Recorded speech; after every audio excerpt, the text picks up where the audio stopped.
ভারতকে ব্যস্ত রাখতে গিয়ে পাকিস্তানের অবস্থাটা কি হয়েছে আজকে একটা ছোট্ট কাহিনী দিয়ে শুরু করছি আজকের ভারত বার্তা। আমরা ভারতবর্ষের নানান খবর নিয়ে ব্যস্ত, আমরা বাংলাদেশ নিয়ে ব্যস্ত। মোহাম্মদ ইউনূস নতুন দল করেছেন, শেষ পর্যন্ত বিএনপি খেপে উঠছে, সব নিয়ে বিস্তর আলোচনা আমরা করেছি। এই ভারতবর্ষের মাটিতে অনেক কিছু ঘটছে, মণিপুর নিয়ে আমরা আলোচনা করছি, পশ্চিমবঙ্গ নিয়ে আলোচনা করছি, খুঁজে পাওয়া গেছে ব্রাত্য বসুকের যিনি শিক্ষামন্ত্রী সেটা নিয়ে আমরা আলোচনা করছি। কিন্তু আমরা একটা মস্ত বড় খবর কিন্তু কী কারণে পাশ কাটিয়ে যাচ্ছি আমরা জানি না। সেটা হচ্ছে আফগানিস্তানের এবং পাকিস্তানের একটা খুব প্রান্তিক এলাকা, খাইবার পাখতুন অঞ্চলটার নাম হচ্ছে খাইবার পাখতুন। পাক অকুপাইড কাশ্মীরের খুব কাছে, পাকিস্তানের মধ্যের অঞ্চল, কিন্তু তালিবান অধ্যুষিত অঞ্চল। সেই অঞ্চলে সম্প্রতি মাদ্রাসায় উপাচার্য সহ 5 জন বেমালুম উড়ে গেলেন আকাশে। ভাবতে পারছেন, উপাচার্য, মাদ্রাসার ওদের আবার উপাচার্য হয়, তো এমনিতেই শিক্ষা ব্যবস্থা বলে কিছু নেই, কিন্তু যাই হোক মাদ্রাসা আছে, সেই মাদ্রাসার একজন উপাচার্য আছে। সেই উপাচার্য সহ 5 জন বোমা বিস্ফোরণে উড়ে গেলেন। 20 জন অফিসিয়ালি সাংঘাতিকভাবে উন্ডেড, সেটা রিপোর্ট পাওয়া গেছে।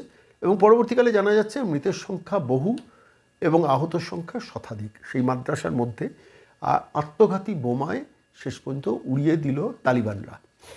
যে তালিবানদের সঙ্গে এই মাদ্রাসার যিনি উপাচার্য, যে ভদ্রলোক উড়ে গেছেন, আমি মাদ্রাসার নামটা বলি, দারুন উলুম হক্কানিয়া মাদ্রাসা, সেই মাদ্রাসার যিনি উপাচার্য তিনি কিছুদিন আগে পাকিস্তানের রিপ্রেজেন্টেটিভ হিসেবে তালিবানদের সঙ্গে একটা আন্ডারস্ট্যান্ডিং অ্যাডজাস্টমেন্ট করার জন্য বৈঠকে গিয়েছিলেন। ফিরে এসে পাকিস্তানে লম্বা চওড়া একটা বিবৃতি দিয়েছেন, যেটা পাকিস্তানের সমস্ত সংবাদ মাধ্যমে ফলাও করে প্রচার করা হয়েছিল, যে এবার তালিবানদের সঙ্গে অর্থাৎ আফগানিস্তানের সঙ্গে পাকিস্তানের সমস্ত সমস্যা মিটে যাচ্ছে। এই বিবৃতিটাতে স্বাভাবিকভাবে তালিবানের নেতারা খুব ভালো চোখে দেখেননি। তার কারণ তালিবানদের সঙ্গে পাকিস্তানের যে সমস্যাটা, সেই সমস্যাটা কিন্তু চট করে মেটার নয়। দেখুন, ভারতের যে সীমান্ত পাকিস্তানের সঙ্গে, সেই সীমান্ত নিয়ে একটা স্ট্যাটিক সিচুয়েশন আছে। ভারতের সঙ্গে পাকিস্তানের সমস্যা হচ্ছে পাক অকুপাইড কাশ্মীর, যে কাশ্মীরকে পাকিস্তান দখল করে রেখেছে স্বাধীনতার পর থেকে। সেটা একটা ডিসপিউটেড জায়গা, যে জায়গাটা নিয়ে পাকিস্তানের সঙ্গে ভারতের টক্কর থাকবে, এটা মিটবে না। কিন্তু আফগানিস্তানের সঙ্গে পাকিস্তান দীর্ঘ বিস্তৃত তার লম্বা বর্ডার এরিয়ায় আফগানিস্তানরা মনে করেন, আফগান লোকেরা মনে করেন, আফগানের শাসকরা মনে করেন, তালিবানরা মনে করেন যে দীর্ঘদিন ধরে তাদের বিস্তীর্ণ অঞ্চল পাকিস্তান জোর করে দখল করে বসে আছে। যেভাবে ভারতের পাক অকুপাইড কাশ্মীর তারা দখল করেছে, ঠিক সেই একইভাবে তারা দখল করে বসে আছে আফগানিস্তানের বিস্তীর্ণ অঞ্চল। আফগানরা মনে করেন, আফগান শাসকরা মনে করেন যে তাদের মানুষের সরলতার সুযোগ নিয়ে দীর্ঘদিন ধরে এই কাজটি পাকিস্তানের শাসকরা করেছে মোহাম্মদ আলী জিন্নাহর আমল থেকে। ফলত সেই সংকট মেটার নয়, কিন্তু আফগানিস্তানের নিজস্ব সংকট এত বেশি ছিল যে তারা এইটাতে ধ্যান দিতে পারছিল না। সাম্প্রতিককালে পুরোপুরি তালিবানরা আফগানিস্তানের শাসন ব্যবস্থায় কায়েম করার পর, তারপর থেকে তারা নজর দিয়েছে যে আস্তে আস্তে পাকিস্তানের বিস্তীর্ণ বর্ডার এরিয়া, যে এরিয়াতে তারা মনে করছে যে পাকিস্তান দখল করে বসে আছে, সেগুলোকে তাদের নিয়ন্ত্রণে আনবে। ইতিমধ্যে সাম্প্রতিককালে আপনারা জানেন যে তালিবানদের কোনো একটি নির্দিষ্ট অঞ্চলে, খাইবার পাখতুনের অঞ্চলের একটা বিস্তীর্ণ অঞ্চলে 7টা গ্রামকে পাকিস্তান মিলিটারি, পাকিস্তান এয়ারফোর্স গুঁড়িয়ে দিয়েছিল। 46 জন মানুষ প্রথমে রিপোর্ট পাওয়া গিয়েছিল মারা গিয়েছিলেন। পরবর্তীকালে জানা গেছে যে কয়েকশো মানুষ সেখানে নিশ্চিহ্ন হয়ে যায়। এই অঞ্চলগুলোতে ভারতবর্ষের আর্থিক কন্ট্রিবিউশন আছে। ভারতবর্ষ তাদের ড্রেনেজ সিস্টেম, তাদের জলের লাইন, তাদের স্কুল, তাদের স্বাস্থ্য ব্যবস্থা, তাদের অন্যান্য প্রশাসনিক ভবন তৈরি করা বিস্তীর্ণ অঞ্চলে তারা কাজ করেছে। এটা পাকিস্তানে ঠিক সহ্য হতো না, ফলত পাকিস্তান স্বাভাবিকভাবে সেই অঞ্চলগুলোকে ড্যামেজ করে, এবং এর ফলে আফগানিস্তান প্রচণ্ড, আফগানের তালিবান শাসকরা ক্ষেপে ওঠেন। শেষ পর্যন্ত তালিবানরা ওই বর্ডার অঞ্চলে 15,000 তালিবানি যোদ্ধাকে পাঠায়।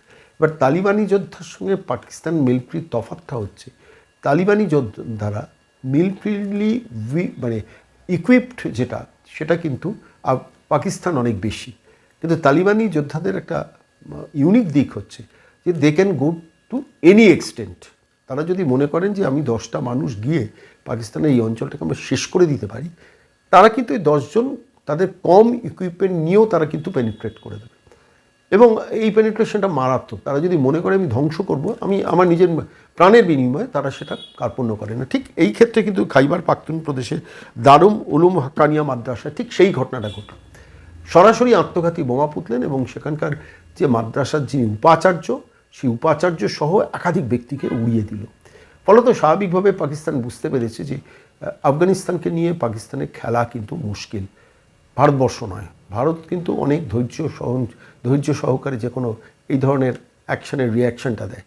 আফগানিস্তান কিন্তু দেখুন, আপনি ভালো করে খেয়াল করে দেখুন, একজন উপাচার্য এসে মিথ্যা কথা বলেছেন। আফগান নেতারা বলেছেন যে পাকিস্তানের সঙ্গে আফগানিস্তানের সমস্যা মিটে গেছেন। উনি আফগানিস্তান সফর থেকে গিয়ে বললেন কি করে, কোন যুক্তিতে বললেন? কোনো সমস্যা মেটেনি, আমাদের অঞ্চল ফেরত দাও, তারপরে তোমাদের সঙ্গে বৈঠকে বসবো। That was the stand point of the Afghan Talibans. ফলত স্বাভাবিকভাবে এই উপাচার্যকে ওরা টার্গেট করে রেখেছে, সুযোগ বুঝেছে। সেই উপাচার্য মাদ্রাসায় তখন বৈঠকে ব্যস্ত ছিলেন, সব শুদ্ধ নিয়ে একদম বোমা বিস্ফোরণে উড়িয়ে দিয়েছে। লজ্জায় পাকিস্তানের মুখ লাল, স্বাভাবিকভাবে তারা কিছু বলতে পারছে না। আফগানিস্তান বলেছে যে আমরা কিন্তু ছাড়বো না, যে আমাদের দেশে এসে আমাদের সঙ্গে বৈঠক করে মিথ্যে কথা গিয়ে স্টেটমেন্ট দিচ্ছ, যে বলছো যে আফগানিস্তানের সঙ্গে পাকিস্তানের সমস্যা মিটে গেছে। কিসের সমস্যা মিটেছে? আমাদের সমস্ত বিস্তীর্ণ অঞ্চল আগে ফেরত দাও, তারপরে কোনো কথা। এই লড়াইটা ঠিক এই জায়গায় পৌঁছে গিয়েছিল এবং বলে দিয়েছেন যে আমরা কিন্তু শেষটা দেখব। ওই যে মাদ্রাসার যে উপাচার্য এই যে ঘটনাটা ঘটিয়েছেন, সেটা হচ্ছে দারুল উলুম হাক্কানিয়া, এবং এই অঞ্চলটা যেহেতু বিস্তীর্ণ অঞ্চলে তালিবান অধ্যুষিত পাকিস্তানের অঞ্চল, ফলত সেই লোকটিকেই পাকিস্তান বুদ্ধি করে পাঠিয়েছিল যে তালিবানদের সঙ্গে যদি একটা আন্ডারস্ট্যান্ডিংয়ের ফর্মুলা করে ফেলা যায়, তাহলে একটু বিরোধটা যদি কমিয়ে দেওয়া যায়, তাহলে সীমান্তে যে তালিবানদের সঙ্গে পাকিস্তানের বিরোধ আছে সেটা মিনিমাইজড হয়ে যাবে।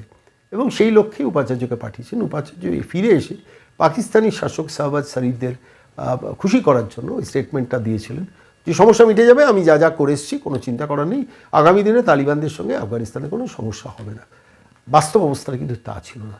তারা পরিষ্কার বলছেন, সীমানা আমাদের ফেরত দাও, তোমরা আমাদের যেসব অঞ্চল দখল করে নিয়েছো ফেরত দাও, তারপর তোমাদের সঙ্গে আলোচনায় বসবো। তার আগে কোনো আলোচনা না।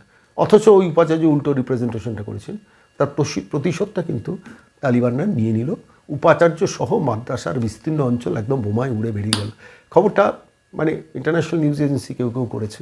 পাকিস্তান লজ্জায় বেশি এটাকে ফোকাস করেনি, কিন্তু খুব বড় খবর ভারতের কাছে।